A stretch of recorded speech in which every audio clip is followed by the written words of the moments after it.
Hi, I'm Seasick Fist and you're watching Beatfreeks TV.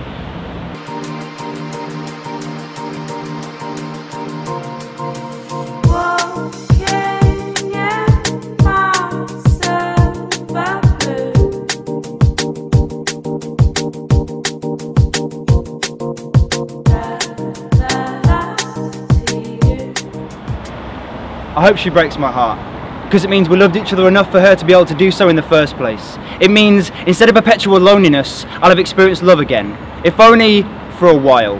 Realistically, the chance of us being together forever is so minuscule it'd be almost certain. And if anyone's heart's going to get broken, I'd rather it be mine, because I'd still love her, and I know I'm strong enough to get through it because I already have, once. One of the loneliest feelings is not having anyone to love for a long time.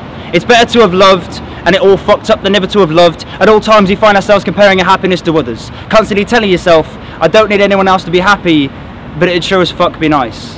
To find a focal point for the sexual love I have to give, slowly stagnating inside me with nowhere to flow. When you find yourself reminiscing fondly about fights with exes because at least your heart was screaming for something. Nowadays you're lucky if you can get anything as opposed to nothing. People say that if you fight it means you're close to someone, but in the end the fight is just a collision of egos. This I learnt from anime and a whole lot more, but it can be pretty damn hard to understand someone you're shouting through a bedroom door. And words get pretty incoherent when they're choked out, curled up, crying on a bathroom floor, and try as you might, but transferring all your pain into inanimate objects to your fist just doesn't work. Believe me, I've tried. What I'm trying to say is, even in these most turbulent of times there was always an undercurrent of love. According to the Oxford Dictionary definition, a soulmate is a person ideally suited to another as a close friend or romantic partner. But this only begins to scratch the surface. To me, a soulmate is someone who comes into your life to tear you the fuck down.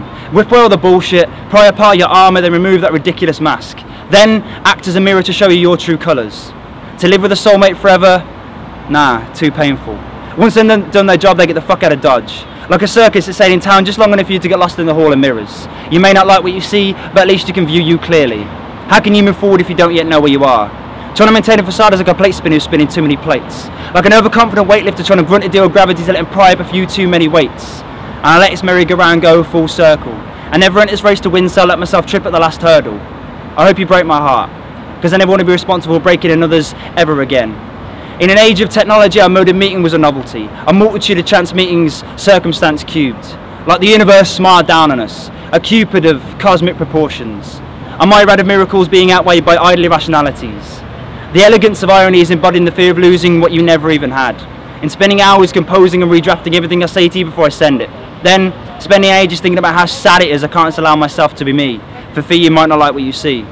I get on alone and sit at the front and the top, and wonder whether it's because that's where you sat when I first met you, or so the other passengers can't read the disappointment in my face. Reminisce about how I introduced him into my life with a poem about spliffs and pennies. Every time I get on the bus, I'm always focused at point A and point B, hoping that once more the universe will gift you to me.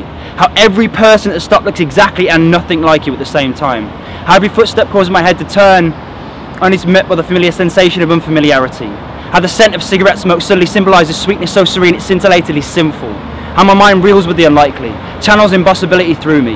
You, appearing like a dream, distraught and lost in a world of intoxication. I'd rescue you with bus fare and a sympathetic ear, a cocktail of 2 parts listen and 1 part tuck you into bed, making a failed attempt to tame your wildfiery hair as I drift on out the door. Or, see you engage in a full-blown argument with your dad down the street. I jump off the bus and whisk you away to the warmth of my room, not to fuck but to feel each other's words flavour the air, because who needs fetid fornication when I've your eyes to lose myself in? Please, allow me to take the world off your shoulders with the innocence of a kiss. I've grown weary of this constant conflict inside me between those old enemies, logic and love. She's not going to be on the last one, but then again maybe I should just wait because I'm not even tired but rude to leave in the middle of this conversation. When you find yourself gambling between choices of such small odds, hope can be like the highest dive and board above an empty pool that appears full. When I think about you, it feels like my body doesn't quite fit.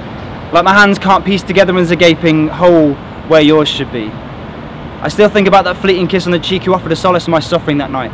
And even though it's born out of mere sympathy, it still elates me. I swear I can still feel its warmth even now. See, this story doesn't yet have an ending, but I've always had an intimate history of tragedy. So I'll paint this pinnacle with pathos. Let me weave this tapestry lavishly with an anguished mentality. I never meet you again. Or maybe I do. But all I receive is a punch in the heart when I see some lucky cunt with his arms around you.